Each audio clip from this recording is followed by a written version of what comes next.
आप आज मातृभूमि से, नमस्कार। भारत भूमि से सबसे दूर है, लेकिन भारतवासियों के दिलों के सबसे करीब है। आपके नाम में भी शुभ है और आपकी यात्रा नए युग का शुभ आरंभ भी है। इस समय बात हम दोनों कर रहे हैं, लेकिन मेरे साथ 140 करोड़ भारतवासियों की भावनाएं भी हैं। मेरी आवाज में सभी भारतीयों का उत्साह और उमंग शामिल है। अंतरिक्ष में भारत का परचम लहराने के लिए मैं आपको हार्दिक बधाई और शुभकामनाएं देता हूं। मैं ज्यादा समय नहीं ले रहा हूं, तो सबसे पहले तो ये बताइए, वहां सब कुशल मंगल है? आपकी तबीयत ठीक है?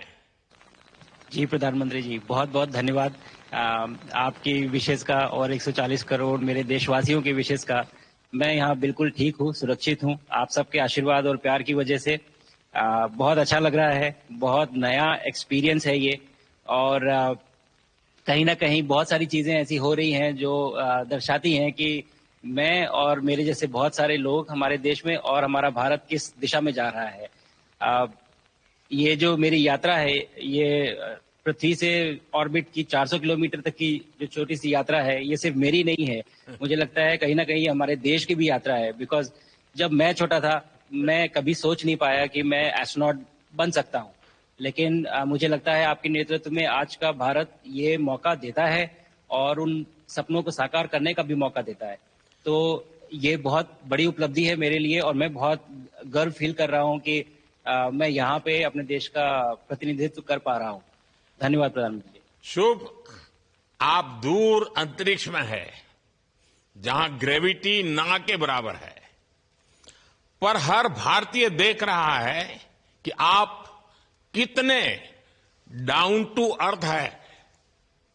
आप जो गाजर का हलवा ले गए हैं, क्या उससे अपने साथियों को खिलाया? जी प्रधानमंत्री जी, ये कुछ चीजें मैं अपने देश की खाने की लेके आया था, जैसे गाजर का हलवा, मूंग दाल का हलवा और आमरस।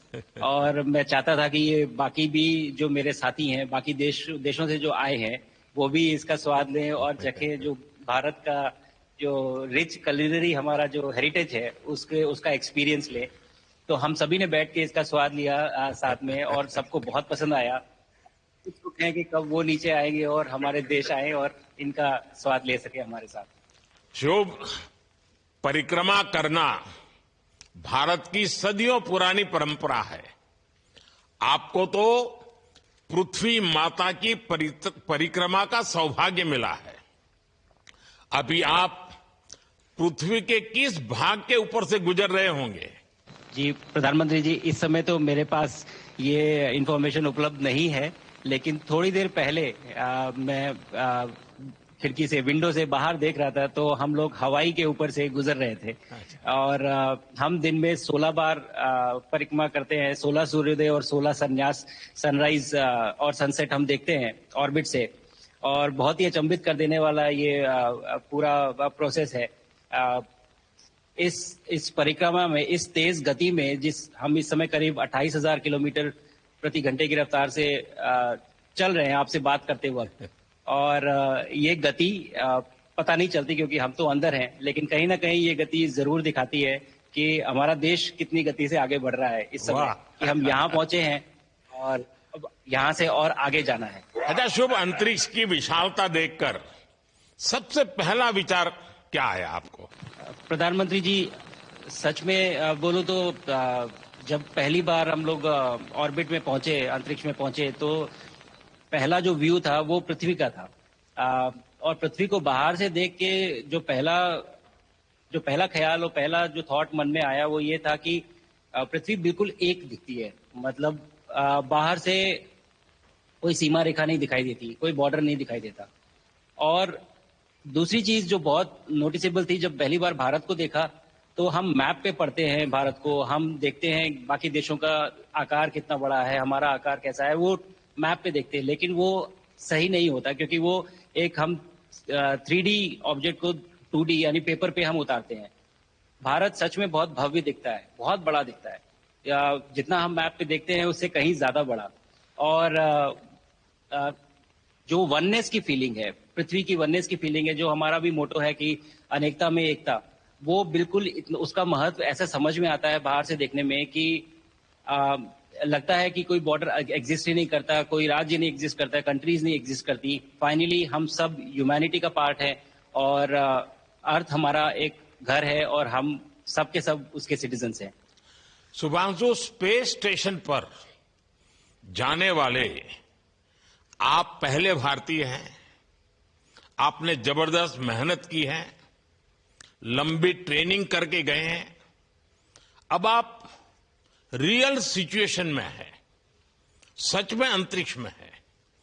वहां की परिस्थितियां कितनी अलग हैं, कैसे एडप्ट कर रहे हैं? यहाँ पे तो सब कुछ ही अलग है प्रधानमंत्री जी। ट्रेनिंग की हमने पिछले पूरे 1 साल में। सारे सिस्टम्स के बारे में मुझे पता था, सारे प्रोसेस के बारे में मुझे पता था, एक्सपेरिमेंट्स के बारे में मुझे पता था, लेकिन यहाँ आते ही सडनली सब चेंज हो गया। बिकॉज हमारे शरीर को ग्रेविटी में रहने की इतनी आदत हो जाती है कि हर एक चीज उससे डिसाइड होती है। पर यहाँ आने के बाद चूंकि ग्रेविटी माइक्रो ग्रेविटी है, एब्सेंट है, तो छोटी छोटी चीजें भी बहुत मुश्किल हो जाती हैं। अभी आपसे बात करते वक्त मैंने अपने पैरों को बांध रखा है, नहीं तो मैं ऊपर चला जाऊंगा। माइक को भी जैसे छोटी चीजें हैं, इसको छोड़ के दूं तो भी ये ऐसे फ्लोट करता रहता है। पानी पीना, पैदल चलना, सोना बहुत बड़ा चैलेंज है। आप छत पे सो सकते हैं, आप दीवारों पे सो सकते हैं, आप जमीन पे सो सकते हैं। तो पता सब कुछ होता है प्रधानमंत्री जी, ट्रेनिंग अच्छी है, लेकिन वातावरण चेंज होता है तो थोड़ा सा यूज टू होने में 1-2 दिन लगते हैं, बट फिर ठीक हो जाता है। भारत की ताकत साइंस और स्पिरिचुअलिटी दोनों है। आप अंतरिक्ष यात्रा पर हैं, लेकिन भारत की यात्रा भी चल रही होगी। भीतर में भारत दौड़ता होगा। क्या उस माहौल में मेडिटेशन और माइंडफुलनेस का लाभ भी मिलता है क्या? जी प्रधानमंत्री जी, मैं बिल्कुल सहमत हूँ। मैं कहीं ना कहीं ये मानता हूँ कि भारत ऑलरेडी दौड़ रहा है और ये मिशन तो केवल एक पहली सीढ़ी है उस एक बड़ी दौड़ का, और हम जरूर आगे पहुंच रहे हैं और अंतरिक्ष में हमारे खुद के स्टेशन भी होंगे और बहुत सारे लोग पहुंचेंगे। और माइंडफुलनेस का भी बहुत फर्क पड़ता है। बहुत सारी सिचुएशंस ऐसी होती हैं नॉर्मल ट्रेनिंग के दौरान भी या फिर लॉन्च के दौरान भी, जो बहुत स्ट्रेसफुल होती हैं, और माइंडफुलनेस से आप अपने आप को उन सिचुएशंस में शांत रख पाते हैं और अपने आप को काम रखते हैं, अपने आप को शांत रखते हैं, तो आप अच्छे डिसीजन ले पाते हैं। कहते हैं कि दौड़ते हुए भोजन कोई भी नहीं कर सकता, तो जितना आप शांत रहेंगे उतना ही अच्छे से आप डिसीजन ले पाएंगे। तो आई थिंक माइंडफुलनेस का बहुत इंपॉर्टेंट रोल होता है इन चीजों में। तो दोनों चीजें अगर साथ में प्रैक्टिस की जाएं तो ऐसे एक चैलेंजिंग एनवायरनमेंट में या चैलेंजिंग वातावरण में मुझे लगता है ये बहुत ही यूजफुल होंगी और बहुत जल्दी लोगों को अडेप्ट करने में मदद करेंगी। आप अंतरिक्ष में कई एक्सपेरिमेंट कर रहे हैं। क्या कोई ऐसा एक्सपेरिमेंट है जो आने वाले समय में एग्रीकल्चर या हेल्थ सेक्टर को फायदा पहुंचाएगा? जी प्रधानमंत्री जी, मैं बहुत गर्व से कह सकता हूं कि पहली बार भारतीय वैज्ञानिकों ने 7 यूनिक एक्सपेरिमेंट्स डिजाइन किए, जो कि मैं अपने साथ स्टेशन पे लेके आया हूं। और पहला एक्सपेरिमेंट जो मैं करने वाला हूं, जो कि आज ही के दिन में शेड्यूल्ड है, वो है स्टेम सेल्स के ऊपर। अंतरिक्ष में आने से क्या होता है कि ग्रेविटी चूंकि एब्सेंट होती है तो लोड खत्म हो जाता है, तो मसल लॉस होता है। तो जो मेरा एक्सपेरिमेंट है वो ये देख रहा है कि क्या कोई सप्लीमेंट दे के हम इस मसल लॉस को रोक सकते हैं या फिर डिले कर सकते हैं। इसका डायरेक्ट इम्प्लीकेशन धरती पे भी है कि जिन लोगों का मसल लॉस होता है ओल्ड एज की वजह से, उनके ऊपर ये सप्लीमेंट्स यूज किए जा सकते हैं। तो मुझे लगता है कि ये डेफिनेटली वहां यूज हो सकता है। साथ ही साथ जो दूसरा एक्सपेरिमेंट है वो माइक्रो एल्गी की ग्रोथ के ऊपर। ये माइक्रो एल्गी बहुत छोटे होते हैं लेकिन बहुत न्यूट्रिशियस होते हैं। तो अगर हम इनकी ग्रोथ देख सकते हैं यहाँ पे और ऐसा प्रोसेस इजाद करें कि ये ज्यादा तादाद में हम इन्हें उगा सकें और न्यूट्रिशन हम प्रोवाइड कर सकें, तो कहीं ना कहीं ये फूड सिक्योरिटी के लिए भी बहुत काम आएगा धरती के ऊपर। सबसे बड़ा एडवांटेज जो है स्पेस का वो ये है कि ये जो प्रोसेस है यहाँ पे बहुत जल्दी होते हैं, तो हमें महीनों तक या सालों तक वेट करने की जरूरत नहीं होती। तो इसलिए यहाँ के जो रिजल्ट चंद्रयान की सफलता के बाद देश के बच्चों में, युवाओं में विज्ञान को लेकर एक नई रुचि पैदा हुई। अंतरिक्ष को एक्सप्लोर करने का जज्बा बढ़ा। अब आपकी ये ऐतिहासिक यात्रा उस संकल्प को और मजबूती दे रही है। आज बच्चे सिर्फ आसमान नहीं देखते, वे यह सोचते हैं मैं भी वहां पहुंच सकता हूं। यही सोच, यही भावना हमारे भविष्य के स्पेस मिशंस की असली बुनियाद है। आप भारत की युवा पीढ़ी को क्या मैसेज देंगे? प्रधानमंत्री जी, अगर मैं अपने युवाओं पीढ़ी को आज कोई मैसेज देना चाहूंगा तो पहले ये बताऊंगा कि भारत जिस दिशा में जा रहा है, हमने बहुत बोल्ड और बहुत ऊंचे सपने देखे हैं और उन सपनों को पूरा करने के लिए हमें आप सबकी जरूरत है। तो उस जरूरत को पूरा करने के लिए मैं ये कहूंगा कि सक्सेस का कोई एक रास्ता नहीं होता कि आप कभी कोई एक रास्ता लेता है, कोई दूसरा रास्ता लेता है, लेकिन एक चीज जो हर रास्ते में कॉमन होती है वो ये होती है कि आप कभी कोशिश मत छोड़िए, नेवर स्टॉप ट्राइंग।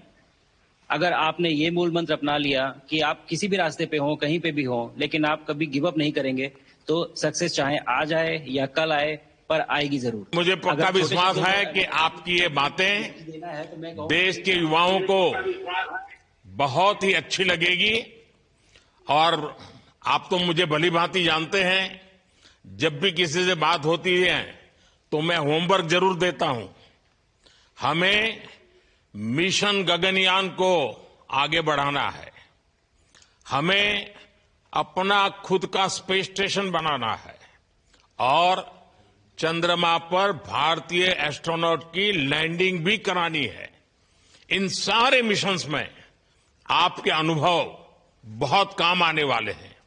मुझे विश्वास है आप वहां अपने अनुभवों को जरूर रिकॉर्ड कर रहे होंगे। जी प्रधानमंत्री जी, बिल्कुल।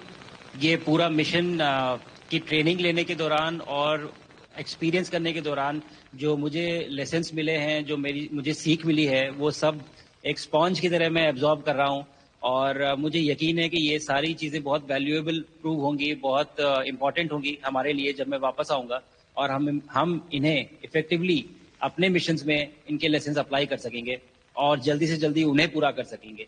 बिकॉज मेरे साथी जो मेरे साथ आए थे, कहीं ना कहीं उन्होंने भी मुझसे पूछा कि हम कब गगनयान पे जा सकते हैं, जो सुन के मुझे बहुत अच्छा लगा और मैंने बोला कि जल्दी ही। तो मुझे लगता है कि ये सपना बहुत जल्दी पूरा होगा और मेरी जो सीख मुझे यहाँ मिल रही है वो मैं वापस आके उसको अपने मिशन में पूरी तरह से 100% अप्लाई करके और उनको जल्दी से जल्दी पूरा करने की कोशिश करेंगे। शुभांशु, मुझे पक्का विश्वास है कि आपका ये संदेश एक प्रेरणा देगा। और जब हम आपके जाने से पहले मिले थे, आपका परिवारजन के भी दर्शन करने का अवसर मिला था और मैं देख रहा हूं कि आपके परिवारजन भी सभी उतने ही भावुक है, उत्साह से भरे हुए हैं। शुभांशु, आज मुझे आपसे बात करके बहुत आनंद आया। मैं जानता हूं आपके जिम में बहुत काम है और 28,000 किलोमीटर की स्पीड से काम कर रहे हैं आपको, तो मैं ज्यादा समय आपका नहीं लूंगा। आज मैं विश्वास से कह सकता हूं कि ये भारत के गगनयान मिशन की सफलता का पहला अध्याय है। आपकी यह ऐतिहासिक यात्रा सिर्फ अंतरिक्ष तक सीमित नहीं है, यह हमारी विकसित भारत की यात्रा को तेज गति और नई मजबूती देगी। भारत दुनिया के लिए स्पेस की नई संभावनाओं के द्वार खोलने जा रहा है। अब भारत सिर्फ उड़ान नहीं भरेगा, भविष्य में नई उड़ानों के लिए मंच तैयार करेगा। मैं चाहता हूं, कुछ और भी सुनने की इच्छा है आपके मन में, क्योंकि मैं सवाल नहीं पूछना चाहता, आपके मन में जो भाव है अगर वो आप प्रकट करेंगे, देशवासी सुनेंगे, देश की युवा पीढ़ी सुनेगी, तो मैं भी खुद बहुत आतुर हूं कुछ और बातें आपसे सुनने के लिए। धन्यवाद प्रधानमंत्री जी। यहाँ ये पूरी जर्नी जो है, ये अंतरिक्ष तक आने की और यहाँ ट्रेनिंग की और यहाँ तक पहुँचने की, इसमें बहुत कुछ सीखा है प्रधानमंत्री जी मैंने। लेकिन यहाँ पहुँचने के बाद मुझे पर्सनल एकम्प्लिशमेंट तो एक है ही, लेकिन कहीं ना कहीं मुझे ये लगता है कि ये हमारे देश के लिए एक बहुत बड़ा कलेक्टिव अचीवमेंट है। और मैं हर एक बच्चे को जो ये देख रहा है, हर एक युवा को जो ये देख रहा है, एक मैसेज देना चाहता हूं, और वो ये है कि अगर आप कोशिश करते हैं और आप अपना भविष्य बनाते हैं अच्छे से, तो आपका भविष्य अच्छा बनेगा और हमारे देश का भविष्य अच्छा बनेगा। और केवल एक बात अपने मन में रखिए, that sky is never the limit, ना आपके लिए, ना मेरे लिए और ना भारत के लिए। और ये बात हमेशा अगर आपने मन में रखी तो आप आगे बढ़ेंगे, आप अपना भविष्य उजागर करेंगे और आप हमारे देश का भविष्य उजागर करेंगे। और बस मेरा यही मैसेज है प्रधानमंत्री जी। और मैं बहुत ही भावुक और बहुत ही खुश हूं कि मुझे मौका मिला आज आपसे बात करने का और आपके थ्रू 140 करोड़ देशवासियों से बात करने का। जो ये देख पा रहे हैं, ये जो तिरंगा आप मेरे पीछे देख रहे हैं, ये यहाँ नहीं था। आज कल के पहले जब मैं यहाँ पे आया हूँ तब हमने ये यहाँ पे पहली बार लगाया है। तो ये बहुत भावुक करता है मुझे और बहुत अच्छा लगता है देख के कि भारत आज इंटरनेशनल स्पेस स्टेशन पहुंच चुका है। शुभांशु, मैं आपको और आपके सभी साथियों को आपके मिशन की सफलता के लिए बहुत बहुत शुभकामनाएं देता हूं। शुभांशु, हम सबको आपकी वापसी का इंतजार है। अपना ध्यान रखिए, मां भारती का सम्मान बढ़ाते रहिए। अनेक अनेक शुभकामनाएं, 140 करोड़ देशवासियों की शुभकामनाएं, और आपको इस कठोर परिश्रम करके इस ऊंचाई तक पहुंचने के लिए बहुत बहुत धन्यवाद देता हूं। भारत माता की जय। धन्यवाद प्रधानमंत्री जी, धन्यवाद। और सारे 140 करोड़ देशवासियों को धन्यवाद।